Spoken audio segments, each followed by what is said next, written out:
All right, well, so at this point, Joe Biden is basically the presumptive nominee. Bernie Sanders has suspended his campaign, but he's still on the ballot, so you can still go out and vote for him, and he will still be racking up delegates, but he's obviously suspended his campaign. Now, Tucker Carlson went in on Joe Biden, and I really want you guys to check out this clip because I think it's a good foreshadowing for what's going to come for the next 8 months. Go ahead and check this out. Underneath it all, he was a party man to the core, always sad. All of which means Joe Biden is now the presumptive Democratic nominee. Nobody really chose Biden for this job. He wound up in it by a series of defaults, and it shows. Ask yourself, is Joe Biden ready to lead this country?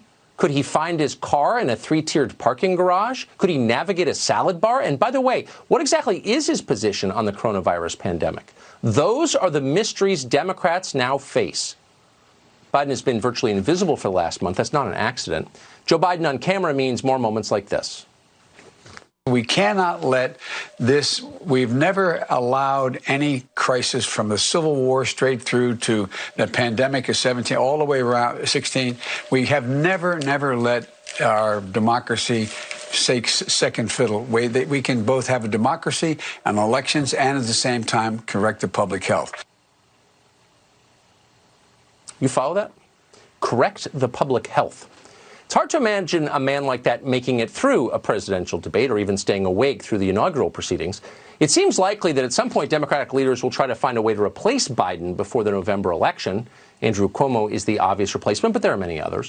Whatever happens, it's worth taking Joe Biden seriously for this moment, now that he is officially, in a sense. So pretty much everything Tucker Carlson just said there was on the money, and this is the unfortunate part. The Republican Party is going to have an insane amount of things to basically hit Joe Biden on. It's honestly endless. We've got the Tara Reade allegations that they're going to bring up. They're going to start using that soon once it starts getting closer to the general, once it's past the summer, and once it starts raking into, July, August, September, October.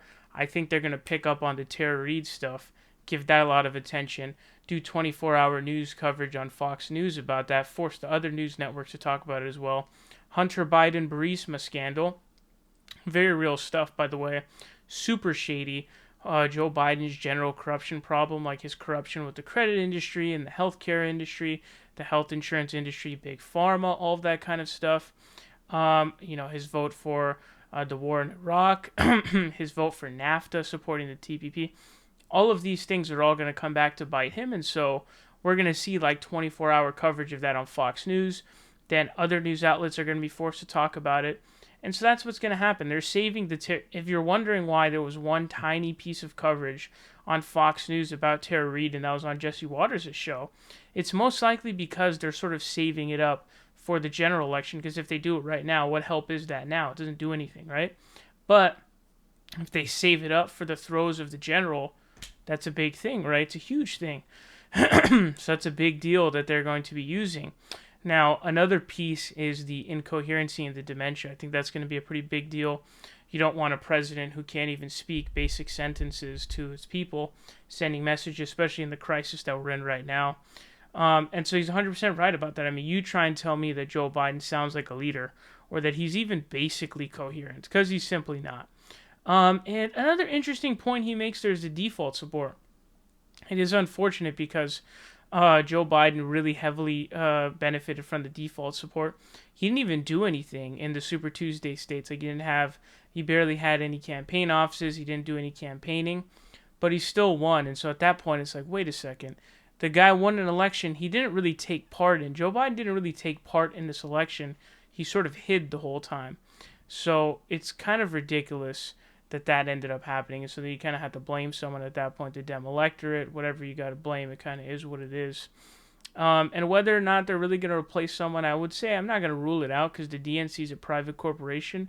By their own account, they can do whatever they want, legally speaking, so they can install, Michael Jordan if they wanted to be the nominee. They could do it themselves.